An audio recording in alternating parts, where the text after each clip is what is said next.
Hello everyone, welcome back to my channel. I hope you all are good. So आज का जो topic है वो है कंप्यूटर PYQs जो जेके एसएसबी के एग्जाम में आपसे पूछे गए हैं। आज हम वो कवर करेंगे। So let get started. यहाँ पे पहला क्वेश्चन देखो। पहला क्वेश्चन क्या कह रहा है?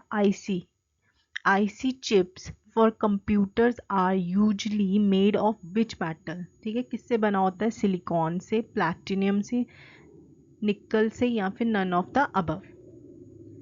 सो it's like a test for you. तो आपने कमेंट सेक्शन में मेंशन करते दो आंसर्स। ठीक है, सो इसका राइट आंसर क्या है? Option number A, silicon. Right.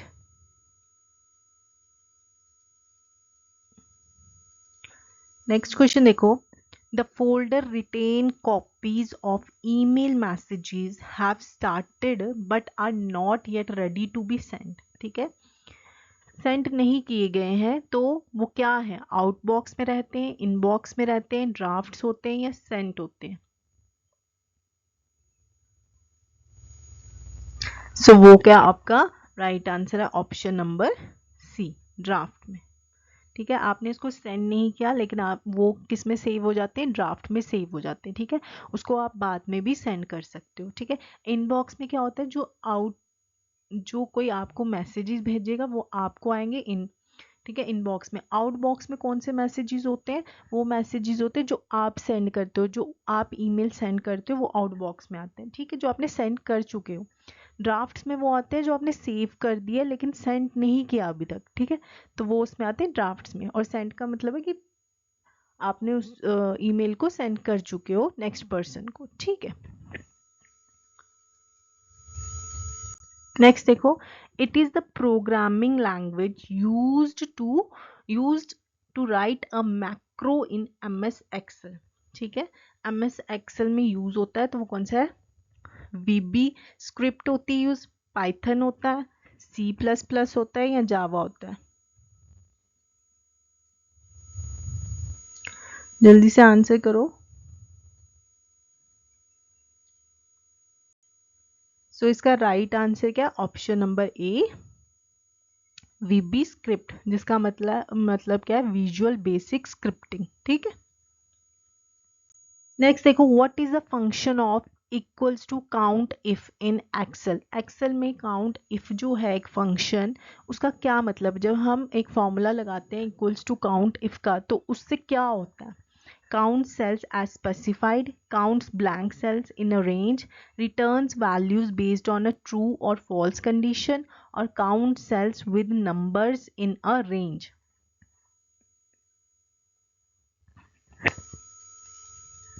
जल्दी से आंसर दो जल्दी से इसका।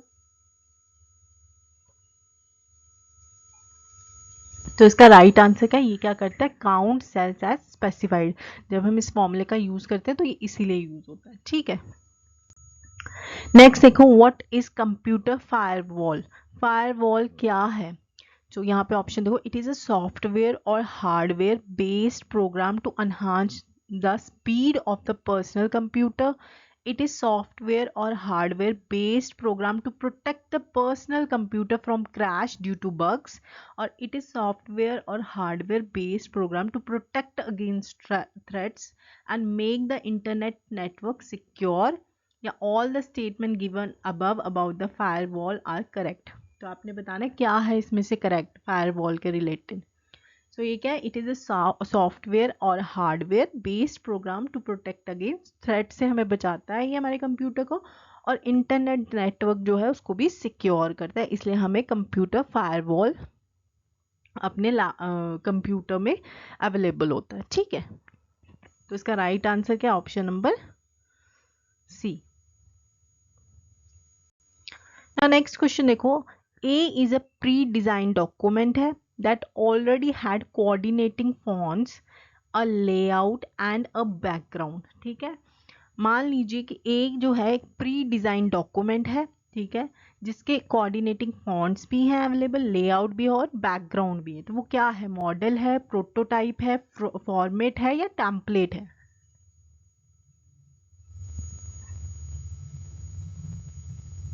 सो राइट आंसर क्या आपका? ऑप्शन नंबर डी, टेम्पलेट जो होता है वो प्री डिजाइन डॉक्यूमेंट होता है। ठीक है, Which of the following statement about email protocols and services is not true? POP3 enable users to access their email messages directly on the server without downloading them. IMAP allows users to access and manage their email on multiple devices while keeping the messages synchronized. ठीक है, SMTP is used for sending outgoing email messages from the client to the server. D क्या कहते हैं, email clients can use SSL TLS to encrypt the communication between the client and the server for secure email transmission. तो इनमें से कौन सा वाला जो है नॉट ट्रू है? ठीक है, तो इसमें कौन सा वाला आपका ट्रू नहीं है? वो है फर्स्ट वाला POP3, जिसको कहते हैं पोस्ट ऑफिस प्रोटोकॉल वर्जन 3. ये अनेबल तो करता है यूजर्स को असेस करने में there email message directly on the server, लेकिन क्या कहते हैं, डाउनलोड. ठीक है, डाउनलोड विदाउट डाउनलोडिंग नहीं, डाउनलोड करना पड़ता है. ठीक है, इसलिए जो पहली स्टेटमेंट है वो आपकी यहाँ पे इनकरेक्ट है. ठीक है, सो यहाँ पे क्वेश्चन देखो, क्वेश्चन क्या कहता है, which of the following statement about MS PowerPoint slide master feature is not true? Changes made to the slide master affect all slides in the presentation that use the same layout. You can create multiple slide masters within a single presentation. Third कहता है, slide masters cannot be used to modify the font and background of the slides. Custom slide layout can be created and saved in the slide master. पहले आप change कर सकते हो. ठीक है, पहला वाला ऑप्शन सही है. ठीक है, अगर आप चेंजेस करोगे तो वो अगर सेम लेआउट है तो वो सारी स्लाइड्स को इफेक्ट करेगा. सेकंड कहता है, you can create multiple slide master, आप क्रिएट कर सकते हो. सेकंड भी सही है. Custom slide layout can be created and saved in the slide master, ये भी सही है. लेकिन अगर ये कह रहा है slide master can not be use to modify the font and background of slide, तो ये जो है आपका स्टेटमेंट गलत है. ये मॉडिफाई कर सकता है. ठीक है, तो it's not true. Option C is not true. ठीक है, नेक्स्ट देखो, मैच द फॉलोइंग. अब हमें मैच करना है लिस्ट 1 को लिस्ट 2. लिस्ट 1 में आपको शॉर्टकट दी है और आपने इसको मैच करना है. अब देखो F5 किस लिए यूज होता है आपका? F5 किस लिए यूज होता है आपका? जब आपने अपनी प्रेजेंटेशन जो है MS PowerPoint प्रेजेंटेशन को स्टार्टिंग से प्रेजेंट करना हो, ठीक है, बिगनिंग से स्लाइड्स को करना हो, तो आप F5 का यूज करते हो. लेकिन जब आपको करंट स्लाइड से, ठीक है, आपने सेकंड स्लाइड ओपन की या थर्ड स्लाइड ओपन की या फोर्थ स्लाइड ओपन किया, आपको वहीं से उस स्लाइड को स्लाइड शो करना है, तो उसके लिए आप शिफ्ट प्लस F5 का यूज करते हो. ठीक है, सो ये भी सही है. अब थर्ड कहता है ऑल्ट प्लस F5 किस लिए यूज होता है? जब आपने प्रेजेंटर व्यू करना हो. ठीक है, प्रेजेंटर व्यू करना. और एस्केप का क्या मतलब है? जब आपने स्लाइड को एंड करना हो तब आप एस्केप यूज करते हो. तो इसका राइट आंसर क्या है? ऑप्शन नंबर ए.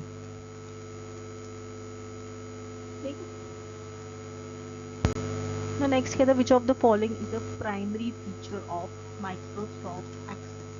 माइक्रोसॉफ्ट एक्सेस का क्या काम है? ये वेब डेवलपमेंट फ्रेमवर्क है जो मैनेज करता है वेब एप्लीकेशंस को, वेब सर्विसेज को या वेबसाइट्स को. ये एक स्प्रेडशीट है that can capture, display and manipulate data. या ग्राफिक डिजाइन सॉफ्टवेयर है use to create, edit and manipulate digital images. या फिर ये एक डाटाबेस मैनेजमेंट सिस्टम है use for creating, managing and querying database. तो ये क्या है आपका? ये DBMS है. ठीक है, डाटाबेस मैनेजमेंट सिस्टम किसके यूज होता है? आप यूज होता है creating, managing and querying databases. ठीक है, तो इसका राइट आंसर है ऑप्शन नंबर डी. स्प्रेडशीट कौन सी होती है आपकी? MS Excel. ठीक है,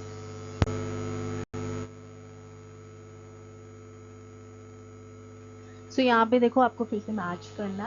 अब मैच में क्या बोलता है आपका? ठीक है, सो ये क्वेश्चन आपके लिए कमेंट सेक्शन में आपने मेंशन करना है इसका आंसर. ठीक है, नाउ नेक्स्ट में चलते हैं. विच of the following is not a real time operating system? कौन सा इनमें से रियल टाइम ऑपरेटिंग सिस्टम नहीं है? RT Linux है, Palm OS है, QNX है या VxWorks है? Not a real time operating system नहीं है.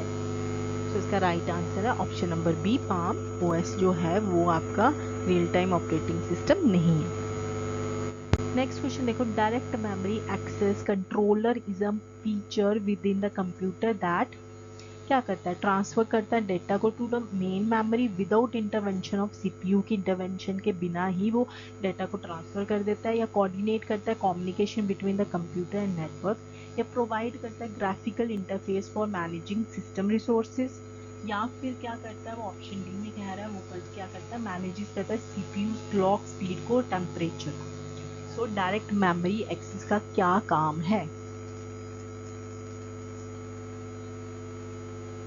उसका काम क्या है, ट्रांसफर्स करना डेटा को टू द मेन मेमोरी में without intervention of CPU, CPU की इंटरवेंशन के बिना, ठीक है। तो वो क्या करता है, सेंट्रल प्रोसेसर यूनिट के इंटरवेंशन के बिना वो क्या कर देता है, डेटा को ट्रांसफर कर देता है मेन मेमोरी में, ठीक है।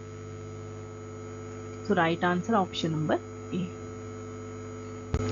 नेक्स्ट क्वेश्चन देखो, नेक्स्ट क्वेश्चन क्या कह रहा है आपसे, विच of the following is an example of internal hardware devices. Internal hardware devices कौन सी होती है, वीडियो कार्ड है, टच पैड है, वेब कैम है, या माइक्रोफोन है।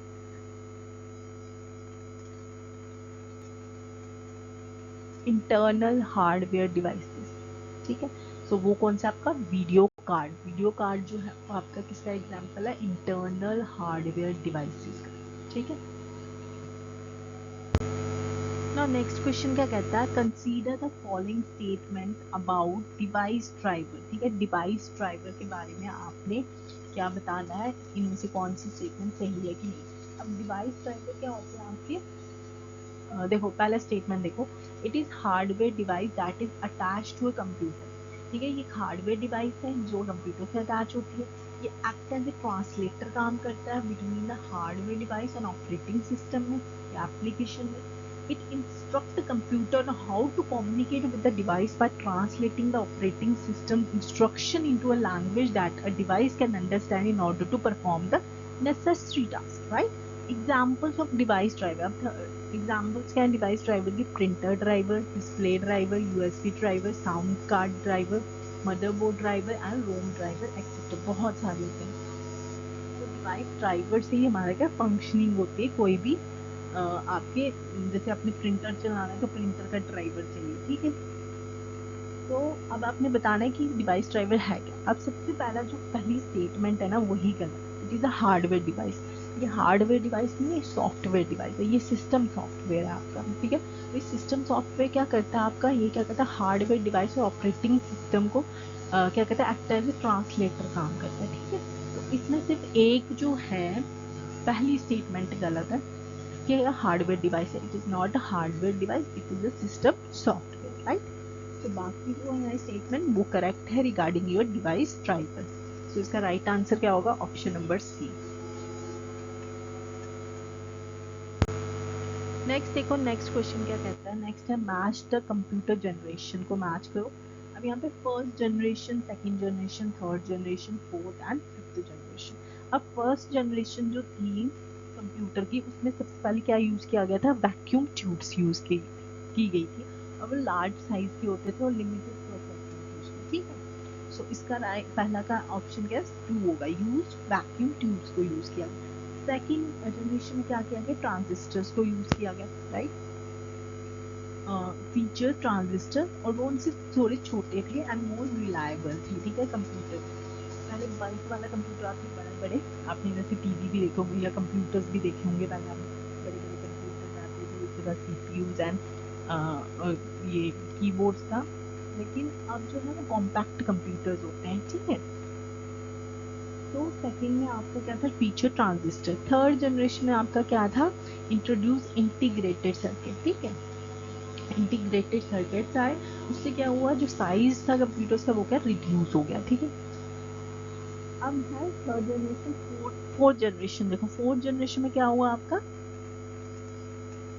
फोर्थ जनरेशन आपकी यूटिलाइज माइक्रो प्रोसेसर को यूज किया गया, ठीक है। पर्सनल कंप्यूटर जो आप बोलोगे, माइक्रो प्रोसेसर को यूज किया गया। और फिफ्थ जनरेशन में आपका क्या किया गया, focused on parallel processing, artificial intelligence and natural language processing पे काम किया गया। आंसर, ठीक है। इसका राइट आंसर क्या, ठीक है, ये सी। ना नेक्स्ट क्वेश्चन कहता है which of the following is not an e commerce website. E commerce website नहीं, ठीक है, बिजनेस वेबसाइट जिसमें आप कुछ कमा सकते हो, कुछ खरीद सकते हो, ई कॉमर्स साइट, ठीक है। आजियो, अमेजोन, फेसबुक और बुक माई शो। सो क्या फेसबुक जो है आपकी ई कॉमर्स वेबसाइट नहीं है, this is social media site, ठीक है। Which of the following is the product of Meta platform. Meta platform का कौन सा जो है इसमें से प्रोडक्ट है, इंस्टाग्राम, अजर, स्काइप और गिटहब। सो वो कौन सा, ऑप्शन नंबर ए, इंस्टाग्राम जो है वो मेटा का पार्ट है, प्रोडक्ट है। नेक्स्ट क्वेश्चन क्या कहता है, the first super computer developed by the centre for development of advance computing Pune is परम 8000, मिही 2000, विर्गो 8000 और सागा 220। कौन सा है, जल्दी से कमेंट करो।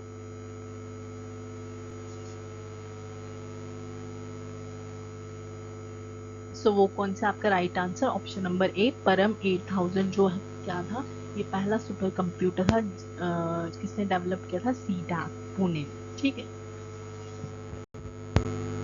Now next देखो what is the relationship between bits and bytes। bits and bytes में क्या relation होता है, 1 bit is equal to 8 bytes, 1 byte is equal to 8 bits और 1 bit is equal to 4 bytes और 1 byte is equal to 4 bits।